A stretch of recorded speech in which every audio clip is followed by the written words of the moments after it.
자, 오늘은 나는 선한 목자다. 선한 목자다라는 그런 제목으로 하나님의 말씀 전하겠습니다. 나는 생명의 떡이다. 나는 세상의 빛이다. 나는 양의 문이다. 나는 선한 목자다. 그렇습니다, 여러분들. 우리가 우리의 믿음과 신앙의 대상인 예수님, 그분이 어떤 분인지를 아는 것은 우리의 믿음에 있어서 가장 근간이 되고 가장 기초가 되는 일이겠죠. 예수님이 어떤 분인지, 우리가 믿고 신앙하는, 우리가 또 사랑하는 그 예수님이 어떤 분인지. 기독교는 다름이 아니라 예수다. 예수 그분이 우리 기독교의 모든 것 전부다 라고 우리가 얘기할 수 있는데, 그래서 우리가 2달에 걸쳐서 특별히 예수님의 자기 진술, 그 누가 아니라 예수님이 자기 자신에 대해서 무엇이라고 말씀하셨는지, 예수님의 자기 증언, 자기 진술, 자기 증언 7가지의 에고 에이미를 가지고 말씀을 전합니다. 오늘은 4번째, 나는 선한 목자다. 나는 선한 목자다. 무슨 의미일까요, 여러분들? 뭐가 와닿나요? 나는 선한 목자면 와닿나요? 자, 요즘은 이제 개나 고양이를 집에서 키우는 분들이 많죠. 우리 산할교만 해도 예성이가 키우는 민키가 있고, 진수가 키우는 율무가 있고, 또 우리 윤지 자매님이 돌보는 맥고가 있고, 또 있나요? 새별이가 있고, 시우 수민이가 키우고 있는 새별이가 있고, 며칠 전에 신방 갔는데 새별이 쓰다보더니 흰이를 드러내 으르렁 하더니 깨물어가지고 이 자식이 그냥 저한테 맞을 뻔했어요. 깜짝 놀랐네. 그래, 여러분들, 이제 집에서 기르는 짐승에 대한 이 주인들의 애정을 보면 거의 뭐 가족, 거의 자식 수준이에요. 그죠? 개나 고양이가 아니고 거의 뭐 가족인데 거의 자식 수준인 것을 보게 돼요. 그 집에서 키우는 이러한 짐승들에 대한 호칭도 옛날에는 그냥 애완견, 애완묘라고 하지 않나요? 이제는 반려견, 반려묘래. 제가 맨 처음에 그 얘기를 듣는데, 여러분들, 반려견, 반려묘, 반려자, 배우자, 반려자. 그 반려를 그렇게 사용하나? 굉장히 약간 당혹스러웠어요. 야, 이렇게 집에서 키우는 짐승을 이렇게까지 호칭을 해야 되나? 반려견, 반려묘. 어쨌거나 여러분들, 제 누님도 이제 고양이를 키웠는데죠. 고양이를 키웠는데 하루라고 이름하는 그런 고양이였습니다. 근데 이 고양이가 얼마나 애교가 많은지, 얼마나 사람들 친근하게 대하는지, 강아지하고 비교가 안 돼요. 보통 고양이보다 강아지가 더 애교가 많고 사람들에 착 달라붙잖아요. 근데 이 고양이는 정말 특별한 고양이더라고요. 보통 고양이가 도도하고 뭔가 쌀쌀맞고 좀 냉정해 보이잖아요. 근데 고양이는 여러분들 웬만한 강아지보다 더 그렇게 친근감 넘치게, 낯선 사람도 상관없어요. 처음 보는 사람인데도 와가지고 고개를 비비고, 영적으로 예민한 건지 하여튼 고개를 비비고, 하여튼 믿는 사람이 보면 더 그런 것 같기도 하고, 그래요, 여러분들. 그래서 잠시라도 같이 지내면 그 고양이의 하루의 매력에 아주 푹 빠지게 만드는 그런 고양이였습니다. 근데 지난 겨울이죠. 지난 겨울을 지나면서 이 고양이 하루가 왠지 눈에 초점을 잃고, 침을 좀 흘리고, 걸음도 비틀거리면서 뭔가 정상적이지 않았습니다. 온 가족이 비상이 걸렸죠. 조카는 직장을 다님에도 불구하고 고양이를 고쳐보겠다고 이 병원 저 병원을 전전했고요. 진단은 뇌수막염, 고양이도 뇌수막염이 걸리나 봐요. 병원비를 나중에 들어봤더니 병원비만 500만 원 넘게 들었다 라고 얘기해요. 사람 병원에 입원했을 때 병원비 500만 원이면 몇 달 입원이 되는 거 아닌가요? 병원비만 500만 원 넘게 들었다. 근데 어느 날 가족들이 다 모여 있는데 이 고양이 하루가 힘을 내가지고 버덩버덩 힘을 내가지고 겨우 일어나가지고 이렇게 걷는데요. 몇 걸음을 걷다가 가족들이 다 지켜보는 가운데서 힘을 내서 일어나서 몇 걸음을 걷다가 철푸덕 바닥에 주저앉아 버리고 말았어요. 그 죽어버렸어요. 그 자리에서. 그렇게 온 가족이 보는 앞에서 한순간에 죽은 고양이 하루를 보고 모두가 충격을 받아가지고요. 모두가 슬픔과 충격에 빠져서 혼이 나가버렸어요. 하루에 하면서 대성통곡하고 다들. 몇 달이 지났어요.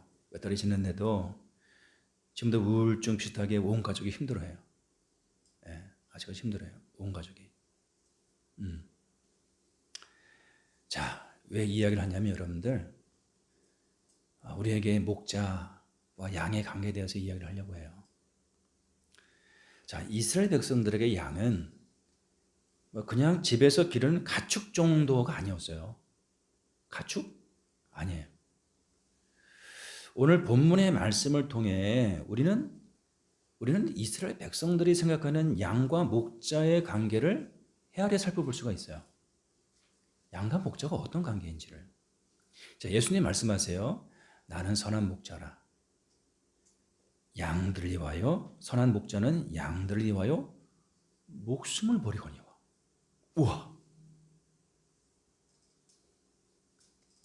이 목자와 양의 관계는 여러분들, 목자가 양을 위해서 목숨도 버릴 수 있는 건 관계라는 거예요. 그 고양이 하루를 위해서 500만 원의 돈이 아깝지 않은, 아니면 더 많은 돈을 들여서 고칠 수만 있었다면 더 많은 돈을 아마 투자했을 거예요. 나는 선한 목자라. 나는 내 양을 알고.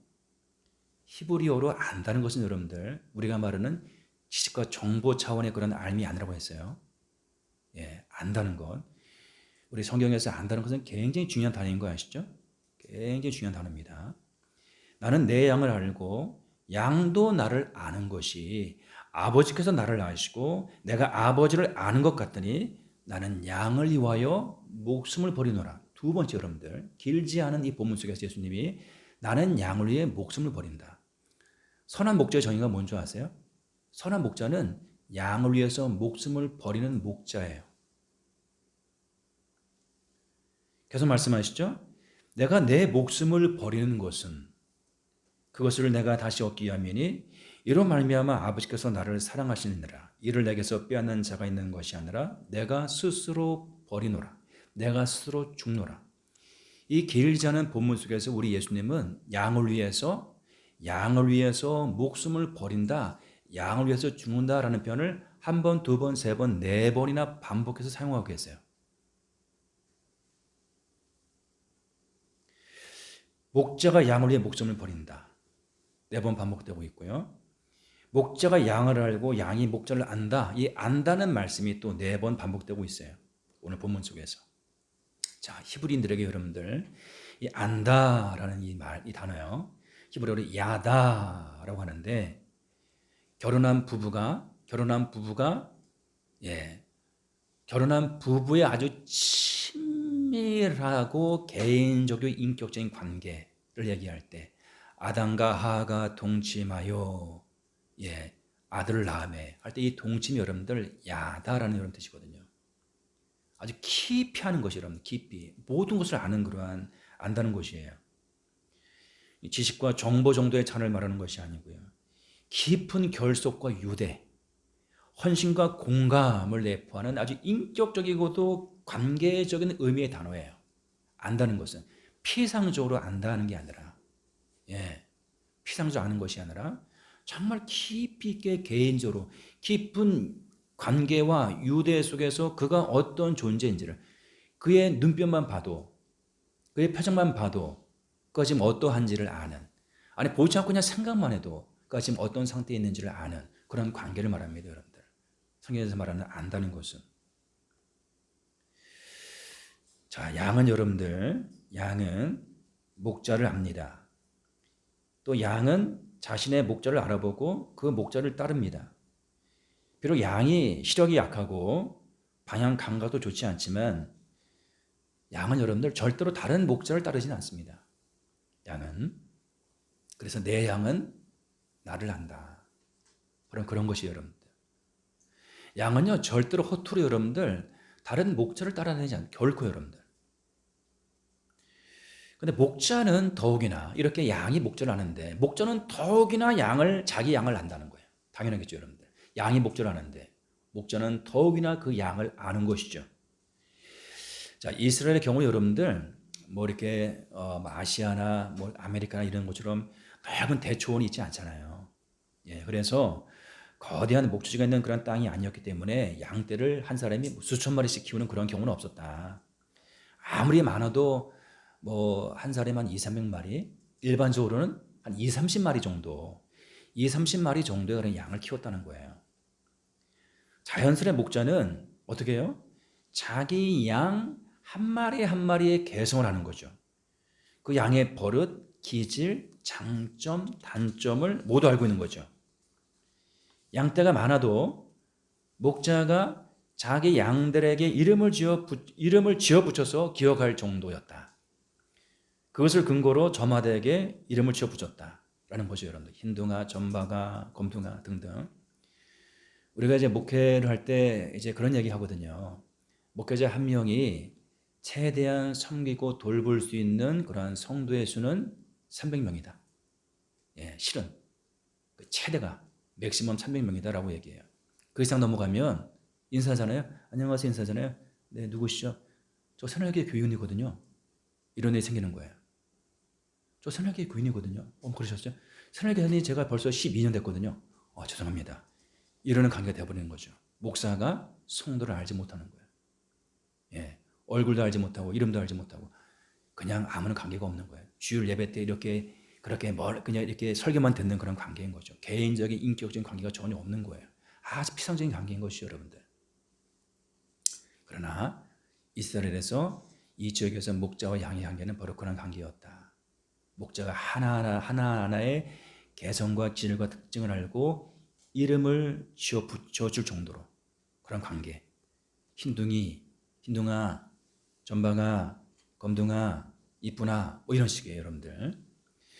그렇게 목자는 자기 양 하나하나의 특성을 갖추고 있었죠. 목적이 그런 양은 수많은 가축 중에 하나 정도가 아니라 너무나 사랑스럽고 소중한 존재, 가족이나 식구나 다름이 없는 그런 존재였다라는 거예요. 목자와 양의 관계는. 예. 목자는 양을 위해서라면 어떻게 해요? 어떤 대가도 지불할 수 있었다. 고양이 하루를 위해서 500만 원 아깝지 않은 거예요. 고칠 수만 있다면 뭐든지 할 수 있는 그런 관계. 이스라엘의 목자와 양의 관계는 그것보다 더했다라는 것입니다, 여러분들. 한편 이 지역에서 양들을 돌보는 목자의 목자의 가업은 결코 쉽거나 녹록한 것은 아니었다. 그것은 때로 심히 고단하고 또 위험하기까지 하는 그런 일이었다. 우리 사무엘상 17장에 보면 소년 다윗이 사울 왕 앞에 서게 되잖아요. 그 왕 앞에 서서 자신의 목자로서 자기가 경험했던 그 경험을 이야기해요. 브레셋과 전쟁이 일어났어요. 이스라엘과 브레셋 전쟁 중이에요. 예, 지금 전선에서 대치하고 있는데 그 상황 속에서 블레셋의 거인 용사 골리앗이 하나님의 이름과 군대를 모욕 조롱하고 있어요. 나와 맞짱 뜰 사람이 나오라고 나 싸보자고 이 개 같은 것들아 이러면서 말이죠. 하나님의 이름과 하나님의 군대를 모욕하고 조롱하고 있는 거예요. 아버지의 심부름으로 형들에게 도시락을 전하기 위해서 그것을 방문했던 소년 다윗이 그 모습을 봅니다. 너무나 열불이 나는 거예요. 하나님의 이름을 질근 씹어대고 하나님의 군대를 모독하는 저 골리앗. 근데 아무도 이스라엘 그 수많은 군사와 용사들 중에 아무도 나가서 1대1로 맞짱 뜨고 싸우려고 하는 그런 용사가 없는 거예요. 어떡하죠? 소년 다윗이 사울 왕에게 청하죠. 자원하죠. 제가 나가서 싸우겠다고. 왕이 볼 때는 너무 어린아이예요. 어떻게 그럴 수가 있냐고. 그럴 때 이제 이 소년 다윗이 자신의 목자로서의 경험을 이야기해요. 주의 종이 아버지의 양을 지킬 때에 사자나 곰이 와서 양떼에서 새끼를 물어가면 내가 따라가서 그것을 치고 그 입에서 새끼를 건져내었고 그것이 일어나 나를 해하고자 하면 내가 그 수염을 붙잡고 그것을 쳐 죽였나이다. 어마무시하죠, 여러분들. 이 말은 쉽지만 여러분들 얼마나 살떨리는 일이에요. 목숨 걸고 여러분들. 주의 종이 사자와 곰도 쳤은즉 살아계신 하나님의 군대를 모욕한 이 할례받지 않은 블레셋 사람 이리이까 그가 그 짐승의 하나와 같이 되리이다. 양을 돌본다는 것은 때론 사자, 때론 곰, 때론 이리떼와 싸워야만 하는 일이었어요. 그야말로요 목숨을 거는 일이었어요. 목숨을 거는 일. 양을 돌본다는 것은, 목자로서 양을 돌본다는 것은, 양을 친다는 것은 이렇게 여러분들 때로는 목숨을 거는 일이었다. 양을 그저 가축 중에 하나로 알면 가능하지 않은 일이었다. 양을 하나하나 개인적으로 알지 못하면 가능하지 않은 일이었다. 양을 한 마리 한 마리 하나하나 소중히 여기고 자기 자식처럼 자기 식구처럼 사랑하지 않으면 결코 가능하지 않은 일이었다. 이스라엘 그 지역 그 땅에서 양과 목자의 관계는 바로 그런 것이었다. 선한 목자는 바로 그런 자였다라는 것이 여러분들. 그런데 오늘 본문은 선한 목자만 얘기하는 것이 아니라 선한 목자와 함께 삭군에 대해서 삭군 목자에 대해서 말씀하고 있어요. 삭군이 뭘까? 삭 알죠 여러분들? 예, 삭을 받고 일한다. 임금을 받고 일한다. 예, 하루 품삯을 받고 일한다. 자, 삭군 목자 여러분들 무슨 얘기냐? 목자라고 다 같은 목자가 아니다라는 거예요. 삭군 목자가 아니라 선한 목자를 따라가야 비로소 생명을 얻되 풍성한 생명의 삶을 살 수 있다라고 말씀하고 있는 거예요. 우리 예수님 말씀하세요. 삭군은 목자가 아니에요. 어떤 목자요? 선한 목자가 아니에요. 양도 제 양이 아니라 이리가 늑대가 오는 것을 보면 양을 버리고 달아나나니 이리가 양을 물어가고 또 해칠내라. 달아나는 것은 그가 삭군인 까닭에 양을 돌보지 아니함이니. 자, 한 집안에서 여러분 양을 돌보잖아요. 양들을 돌보는데 목자 역할은 주로 아들들 중에서 한 명이 감당했어요. 다윗의 집안 같은 경우에는요. 다윗의 형제가 8형제였잖아요. 8형제였는데 다윗이 8번째였어요. 막내였거든요. 막내가 실은 하기 제일 힘든 그 일을 감당하고 있었던 것이에요. 자, 아들이 없는 경우에는 딸 두 명의 딸이 이 일을 감당해야만 했어요. 딸 둘이. 예, 여성 목자도 있었다. 근데 만약에 이렇게라도 할 수 없을 때가 있잖아요, 여러분들. 이렇게도 할 수 없는 경우에는 삭스를 주고 임금을 주고 살해를 하고 어떻게 해요? 삭군을 고용한 것이에요. 일꾼을 삭군을 고용한 것이었어요. 바로 이런 목자가 임시 계약직으로 고용된 삭군 목자였다. 삭군 목자. 우리는 충분히 생각할 수 있죠. 상상할 수 있죠. 아무래도 삭군 목자는 양에게 별다른 관심이 있지 않아요. 지금 그러지 않겠어요? 응? 선한 목자와 삭군 목자 비교할 때 아무래도 삭군 목자는 이 선한 목자보다 그 양에게 별로 관심이 없지 않을까? 그렇죠? 동의하시죠? 에스는 어떠세요? 그렇게 생각하시죠? 쥐어 안았어요? 쥐어 아직까지 주무시네? 네. 양이 여러분들 내 양이 아니에요. 양이 내 양이 아니니까 양들의 상태와 형편과 처지와 그리고 안녕에 별 관심이 없어요. 이 삭군 목자의 1차적인 관심은 양떼가 아니라 뭐에 있어요? 삭에 있어요. 삭, 임금, 돈에 있어요. 돈이야말로 이들의 가장 중요한 관심사, 가장 크고 중요한 관심사였던 거예요. 사건 목자의 가장 큰 관심은 양 그 자체에 있지 않고요. 대충 시간 떼고 양을 돌보고 받는 그런 품삯이 있다는 거예요. 돈에 있다는 것이에요.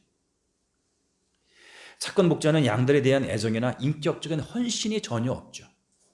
인격적인 헌신이에요. 양에 대한. 양들을 개인적으로 알지도 못했고 이름도 알지 못했고 특징도 알지 못했고 그저 돈을 받고 시간을 때우면 그만인 자들, 양들과 어떤 깊은 유대나 인격적인 관계도 없이 그저 품삯만 받으면 끝나는 그만인 자들이었던 것이죠. 당연히 이들은 사나운 맹수나 포악한 강도가 다가온다 싶으면, 자기의 목숨이 이틀었다 싶으면 언제라도 얼마든지 양들을 전혀 아랑곳하지 않고 양들을 버려두고 도망칠 수 있는 그런 자들이었다는 거예요.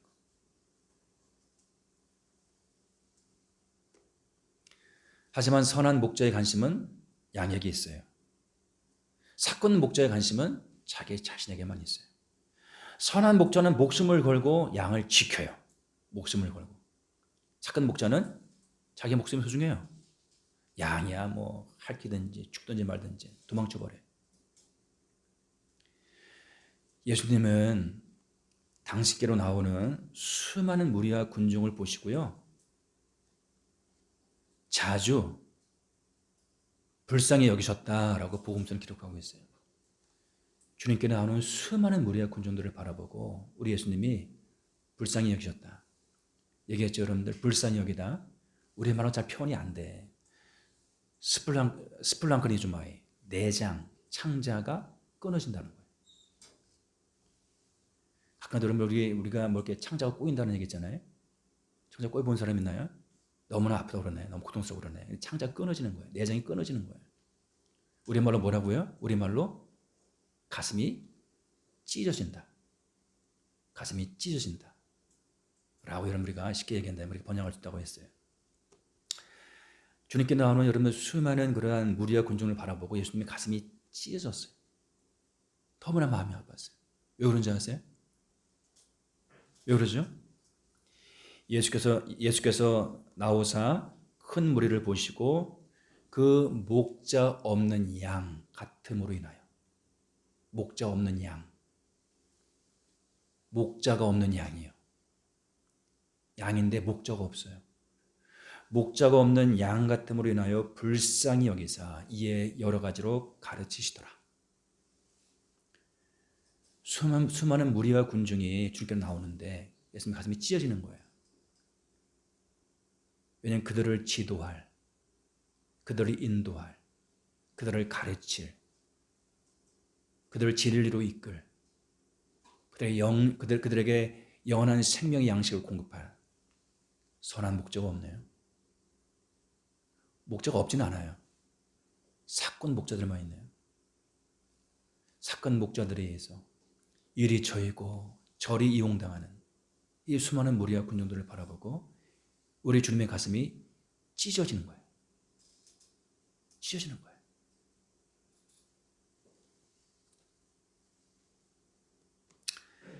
예수님이 큰 무리를 보시고 불쌍히 여기신 것은 그들이 목자 없는 양 같은 존재들이기 때문이다.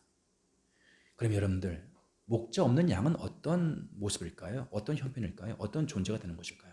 목자 없는 양은 여러분들 어떻게 되는 것일까요? 목자 없는 양의 형편은 어떻게 되는 것일까요, 여러분들? 지난주에 우리 잠깐 살펴보았죠? 목자 없는 양은 스스로 아무것도 할 수 없어요. 목자 없는 양은 결국 죽을 수밖에 없어요. 목자의 손길, 목자의 돌봄이 없는 양은 오래 생존할 수가 없어요.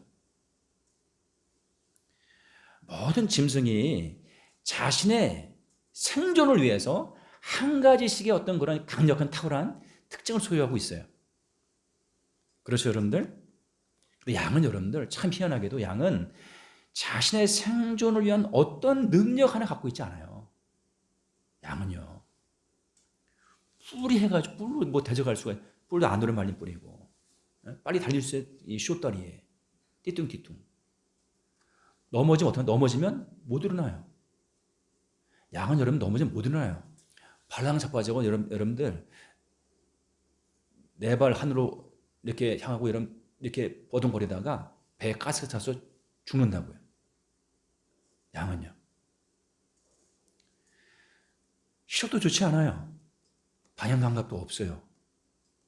진짜로 양은 걷다가 절벽 밑으로 떨어지고요. 우리 목자와 양의 그림, 그런 그림 있지 않나요, 여러분들? 벼랑 끝에 떨어지는 어린 양. 목자가 이렇게 해가지고 이렇게 끄지, 이게 끌어당기려고 하는 그런 그림 있지 않나요? 그 괜히 그런 것이 아니에요, 여러분들. 이 양은요, 시력도 나쁘고요. 방향 감각이 없어요. 그냥 막 걷다가 앞에 계곡이 있고 벼랑이 있는데 알지도 그냥 떨어지는 거예요. 네. 정말 대책이 없는 짐승인 거예요. 대책이 없는 동물인 거예요. 털은 또 하얗죠? 그러니까 포식자의 눈에 얼마나 잘 뜨나요? 하얘. 뭐 위장막으로 이렇게 생긴 게 아니라 나 하얘 그냥. 나 잡았어 뭐 이런 거죠, 여러분들. 포식자의 눈에 너무 잘 떠요, 여러분들. 그리고 자라는 털이나 더럽혀진 털도 스스로 해결하지 못해요. 누가 닦아주거나 깎아주지 않으면 그 털 속에 갇혀가지고 죽을 수밖에 없어요. 야, 어떻게 이런 동물이 있죠?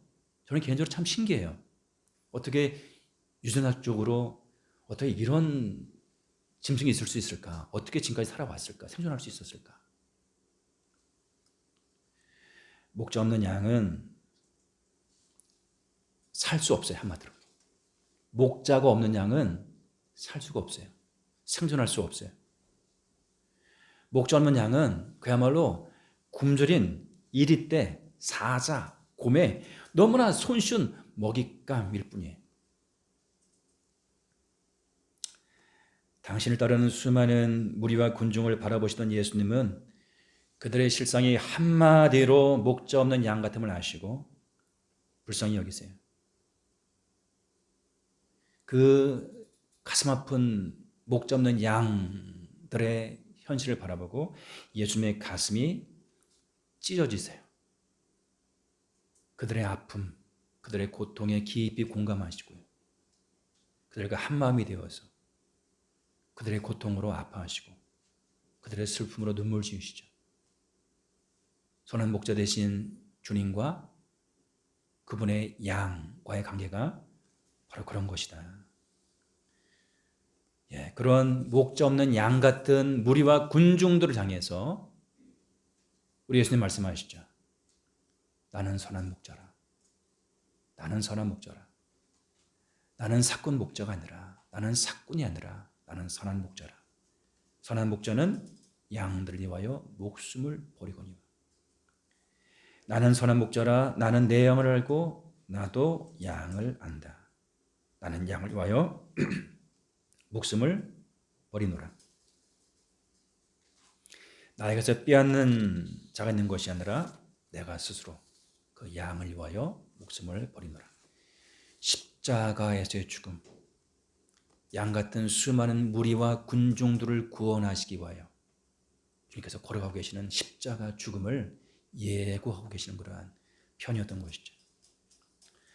자, 우리 동영상을 잠깐 봤습니다, 여러분들.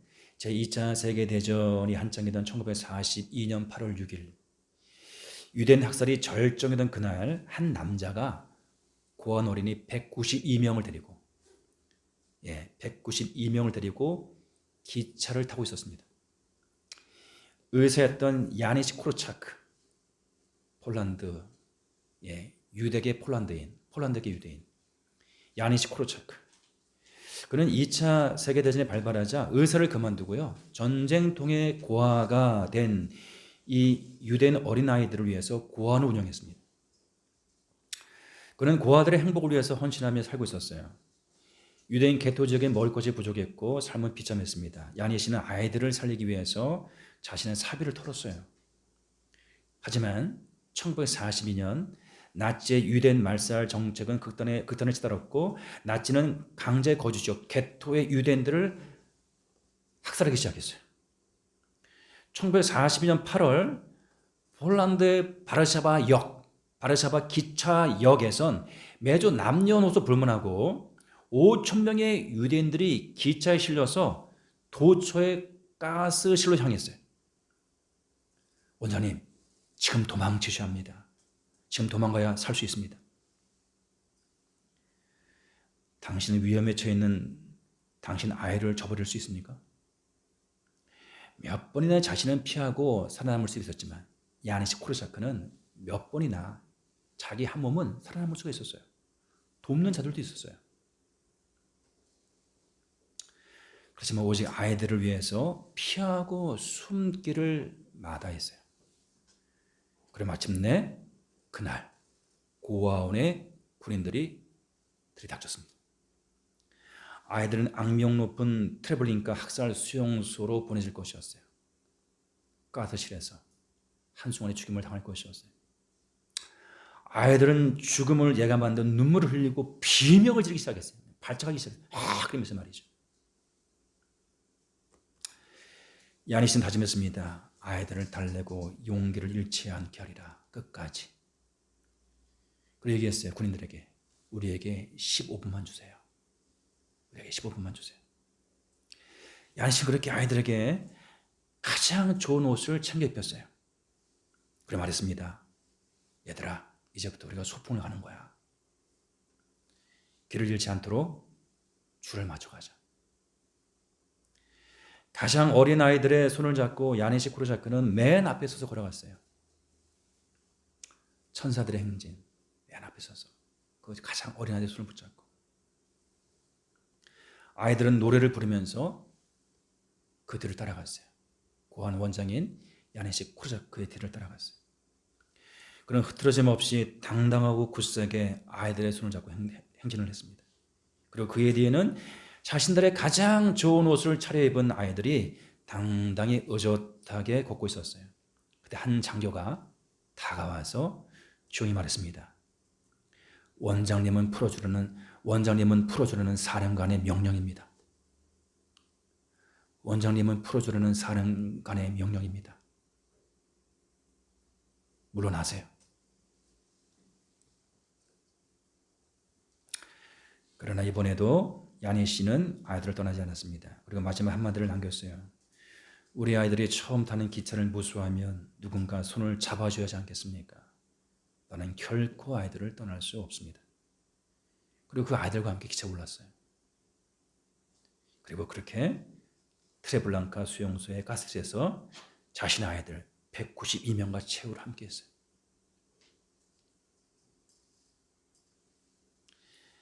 야니시 코르사크는 많은 아이들을 자기 손으로 친히 길렀던 이 아이들, 많은 아이들을 차마 버릴 수가 없었죠. 자기 양 같은 아이들, 자기 손으로 손수 길러내었던 그 아이들,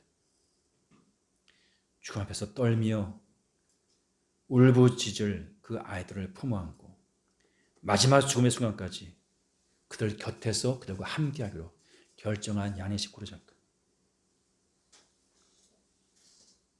말씀을 정리합니다, 여러분들. 우리는 다 양 같아서 그릇 행하여 각기 제 길로 갔거늘 선자 이사야는 우리들의 실존, 우리들의 형편에 대해서 이야기합니다. 우리가 어떤 존재인지에 대해서 이야기해요. 우리는 다 양 같아서 각기 제 길로 갔거늘 우리는 다 양 같아서 자기 고집 가운데 죽는 존재예요. 자기 고집 가운데. 이 목자의 말을 듣지 않는 고집센 양들, 어리석고 미련한. 우리는 자기의 미련과 어리석음 가운데 죽는 존재. 자기의 무지와 게으름과 탐욕과 욕망 가운데 죽는 존재. 우리는 우리 스스로는 도둑질 당하고 죽임당하고 멸망당할 수밖에 없는 그런 존재. 우리는 우리 스스로를 고칠 수도 취할 수도 깨끗하게 할 수도 없는 그런 존재. 양 같은 존재예요. 그러나 이런 우리에게 한 가지 유일한 복음이 있죠. 우리에게, 양 같은 이런 우리에게 선한 목자가 있다는 사실이에요. 양 같은 이런 우리에게 선한 목자가 있다는 그 사실. 우리를 위해서 함께 죽을 뿐만이 아니라 우리를 위해서 대신 죽으시는 선한 목자 대신 그 주님 예수 그리스도. 그분이 그분이 우리 곁에 있다. 그분이 우리에게 있다는 거예요. 나를 살리기 위해서 대신 죽으시는,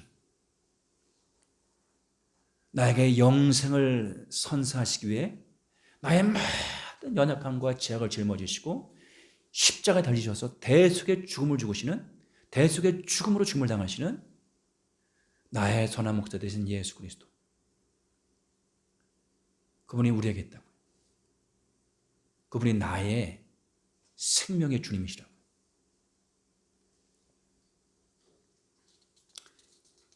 양의 해답은 혼자 스스로 설 수 없고 혼자 스스로 살 수 없는 양의 해답은 목자예요. 사건 목자? 아니에요. 선한 목자예요. 예수님 말씀하세요. 나는 선한 목자라. 나는 양을 위하여 목숨을 버리노라. 여러분들, 이 예수님이 여러분 한 분 한 분의 선한 목자시라고요. 선한 목자이길 원하신다고요. 선한 목자이심을 여러분들이 알고 믿기를 간절히 원하신다고요. 제발 믿어라. 제발 좀 믿어라. 내가 너의 선한 목자인 것을 제발 믿어다오라고 우리 주님이 애원하신다고요.